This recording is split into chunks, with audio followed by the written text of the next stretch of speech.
Hello and welcome to the build-up from RamsTV. This lunchtime, for the first time in 43 years, Derby County are off to Wrexham.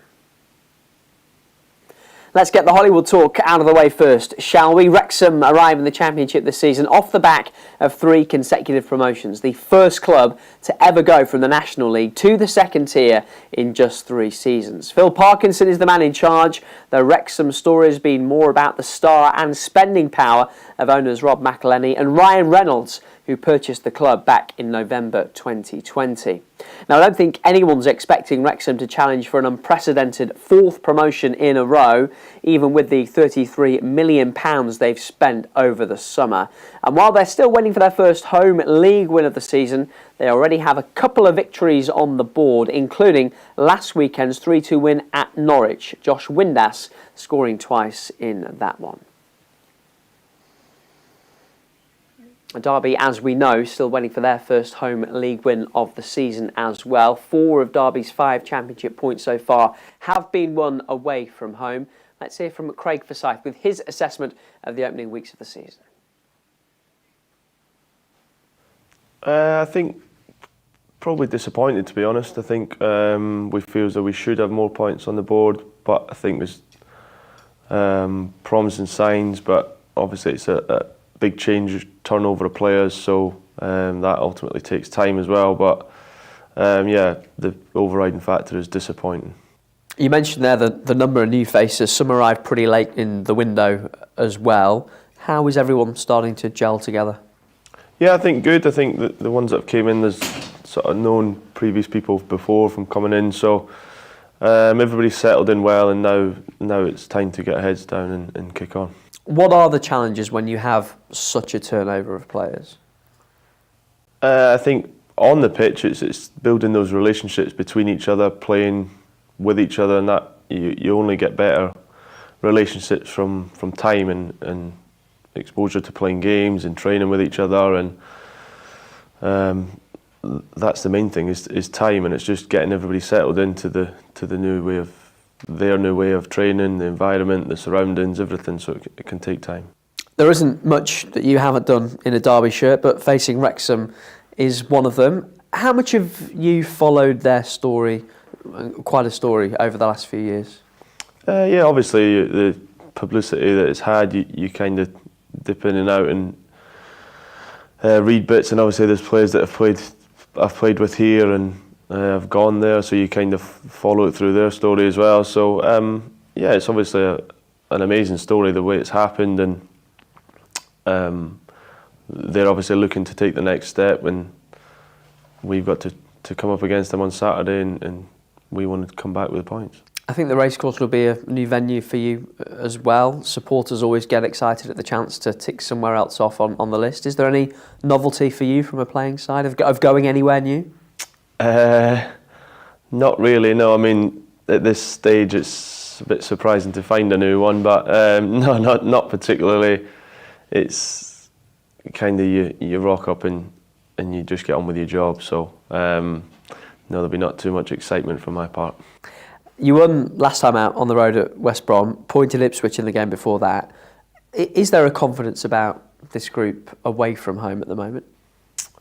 I don't think so. I think it's just probably the way that we've been set up, and the games that the way they've taken. We've turned up in those games more, and as I said about the disappointment about Saturday, we didn't really show up first half, and that's what's disappointment. So we need to make sure that we show up again on Saturday.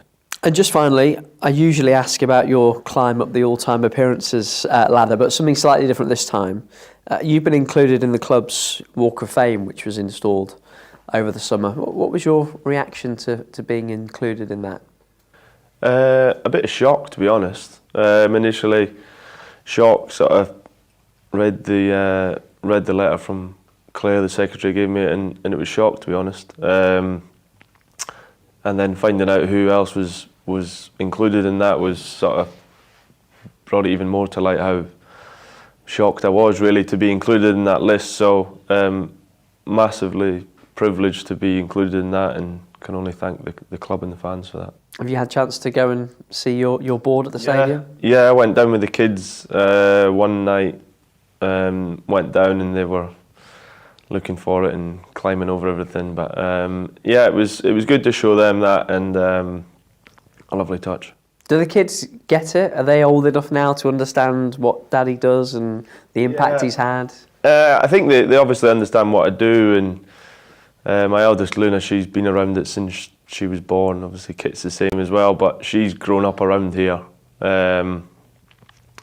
She comes in the training ground and she thinks it's our house, you know what I mean? She just wanders around, and I have to remind her that it's not a play park, it's Daddy's work and there's people here to do work. So the kids enjoy it, the kids love coming to the games as well, so I think for them it's a nice thing for them to be able to go and look at as well. That's Derby defender Craig Forsyth. There are a couple of other matches getting underway at lunchtime today. A Midlands derby at the Rico, where Coventry host Birmingham, and down in South Wales it's Swansea against Millwall. At 3, early leaders Middlesbrough visit Southampton. Stoke have started well too, they're at home to Norwich, while Watford, who've had a shaky start, host Hull. Been a tricky start for Derby as well, as we know, but all of a sudden the Rams are close to having a fully fit squad. Here's head coach John Eustace with an update on a couple of players who are yet to feature for him so far this season: Sondre Langas and Owen Beck. Yeah, they're both doing really well. They've had a couple of weeks training now, which is great. Sonny's had his first 60 minutes in the week, which was pleasing. So, you know, they're both really close to joining back into the squad. And what about the other injured party? Any updates on Corey Blackett-Taylor or Ryan Brewster for us? Yeah, Ryan has upped his work in the week, and I think he'll be part of the training group next week, which is great, and Corey the same. So, yeah, we're nearly fully fit and ready to go. Yeah, fully fit is sort of rare words. It's pretty much unheard of, I think. How much of a challenge will it be? One you want, of course, but how much of a challenge will it be when you've got all these bodies back? Listen, it's part of having a really good squad, and it's really exciting. We want players to come off the bench and make an impact, which I think we've done already this season. Over the course of the 46 games, everyone's going to be needed. So I've said it before, it's not about any individual, it's about the group effort and everyone driving each other on every day in training and keeping the standards high and having that one goal at the end of it. Has the level in training, since you've got the players in and got players back, have you seen the levels go up in training as well? I think that, listen, the levels of training last season were excellent. You know, everyone was fully committed. The attitude of every player that we've worked with at the football club has been top draw. So, no, nothing's changed. The intensity's still been very good, and you know, I'm really pleased. What about this week? Any particular focus that you've been working on? No, nothing in particular. You know, obviously, it's important that we get back to clean sheets. We had our first clean sheet last week, so we've been working on that side of it. You know, it's our first game of the season. I think that we didn't score in as well, so we've been doing a lot of attacking work as well. So, you know, it's been a really good balance this week. Off to Wrexham this weekend, Derby's first visit for 43 years. What have you made of what they've managed to achieve over the last few years as a football club? Yeah, it's been brilliant. It's a really exciting project there, and they've done terrific, and you know, they've adjusted quite well to the Championship already. So you know, we know it's going to be a really difficult game. They've spent a lot of money, brought in a lot of top quality Championship players as well. So a really exciting game for us, and we're really looking forward to it. Not just them who've adjusted well. When you look at the other promoted sides, Birmingham and Charlton have made good starts too. Is there an argument that this is maybe the most competitive the Championship's ever been?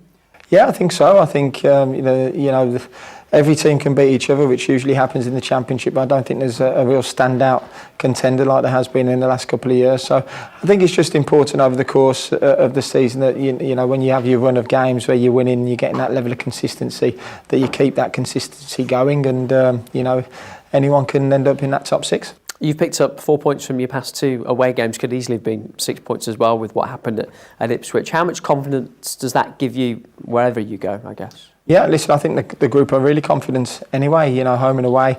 You know, we go into each game very confident. You know, obviously on the road we've done well of late. You know, we went to Burnley and did well as well, and performed really well there. So, you know, the group are in a really good place, and we're looking forward to the game.